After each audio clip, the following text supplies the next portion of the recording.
Mitulo na, mitulo na. Mitulo na guys, mitulo na gyud ang ulan gikan sa kalangitan. Alas 5:15 pa lang ang oras guys, pero ingana na siya ang ulan. Daghan pa naman kaayo gulay si Kuya AJ karon. Nagkapamalit si Kuya AJ og gulay guys. Para atong alugbati, atong sibuyas dahon, gapa kaayo, atong sayuti, atong mga uban pang mga utanon. Kompleto na siya guys, pero nibuhos ang kusog nga ulan. Meaning at least maaga-aga pa guys. Kung titila siya ng mga 30 minutes lang, okay pa, mahabol pa natin yung peak hours na kasagsagan ng pagluluto natin mga kapitbahay. So bibili pa sila ng mga gulay ni Kuya AJ. And I hope so na ganun nga ang mangyayari. Mabilis lang titila ang ulan para at least mahabol pa natin yung peak hours. Marami din tayong mga tuyo. Ayan yung ating mga tuyo guys. Naka-repack na po. So ganun lang. Aasa lang tayo lagi. Aasa lang si Kuya AJ na matatapos agad itong ulan na to. At hindi siya mag-inday-inday. Kabalo mo kung inday-inday nga ulan. Katong muundang, mubalik. Nga hantod buntag pa siya mahuman. Hopefully, diliing ana ang ulan guys. Para at least makabawi tayo mamaya. Maaga pa naman, 5:30 pa. So, pag mga 30 minutes lang siya, so mga 6 o'clock tapos na ang ulan, lalabas pa yung mga kapitbahay natin para mamili ng kanilang mga lulutuin sa kanilang hapunan. So, makahabol pa tayo.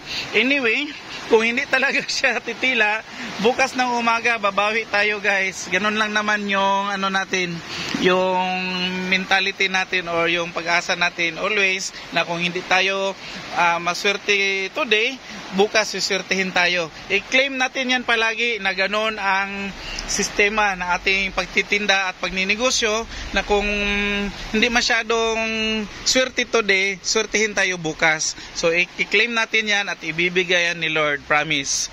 Kasi hindi po siya ganoon kapabaya dahil mahal tayo ni Lord. So lagi niyang pinoprotektahan yung hanap buhay natin at saka lagi niyang pinoprotektahan yung ating pangita or ating kabuhayan. Pasugaon lang ako akong suga guys, kay ngit-ngit og pinalive tungod sa ulan. So ayan, may ilaw na tayo. Balikan ko lang yung ating mga gulay. Ayan po. Huwag kayong magtaka bakit pa ulit-ulit na nag-share si Kuya AJ ng mga gulay niya. Dahil yun naman lagi talaga yung routine ni Kuya AJ.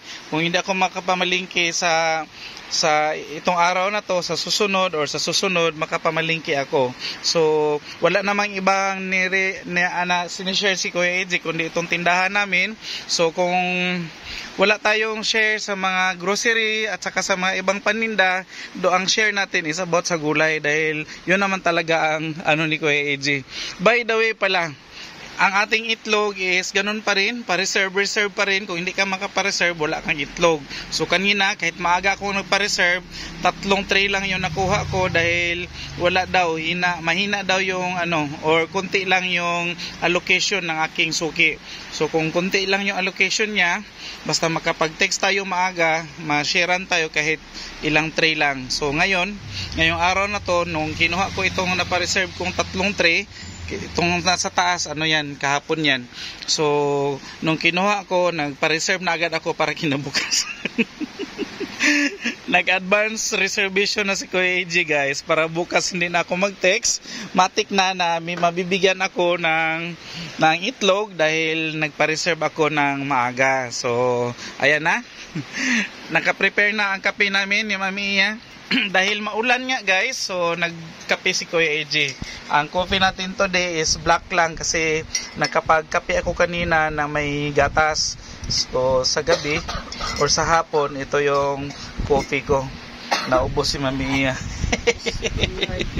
So ayan po, so kape-kape tayo guys. Kape-kape tayo sa hapong maulan. And hopefully nga guys is makabawi tayo mamaya. And that's all na lang muna for today. Dahil marami pa tayong mga paninda guys. Bagong dating ang aming breed box. At saka marami pa rin tayong mga chicharon at saka mga mani. By the way, ang mani natin is dalawang klase. Merong spicy at saka merong hindi spicy. Ayan na lang muna for today guys. Bye bye muna for now. God bless.